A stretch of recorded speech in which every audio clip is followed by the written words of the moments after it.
Hello everybody, and once again welcome back to How Logical YouTube channel. Today in this video I'm going to show you how you can use your Shazam app while you are on another app, so make sure you follow my step till the end. First of all, you need to open the settings, and now you'll be able to see the interface on in the screen, where you need to scroll a little bit down unless you find the control center.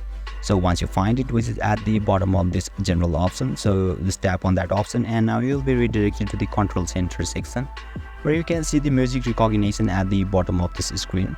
So let me remove it first to show you a demo from the scratch. Now let's scroll a little bit down and you can see the music recognition on in the screen.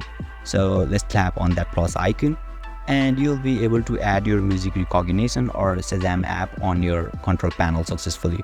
So what you need to do is you simply need to slide it from the top right corner of this screen, and now you'll be able to see the Shazam icon at the bottom right corner of this control panel successfully. So once you tap on it, you'll be able to access it, and if you tap on it again, you'll be able to disable it. Now let's get back to the another app, let's say YouTube, and if you slide it from the top right corner, you will be able to see it again. So this is how you can use Shazam app while you are on another app. And if you still encounter any issue during this process, feel free to leave a comment and I'll be happy to assist you. If you found this video helpful, please give it a thumbs up, and if you are new to this channel, make sure to hit the subscribe button and set the bell icon to on so that you can stay updated with our latest content. Thank you for watching, and I'll see you next time.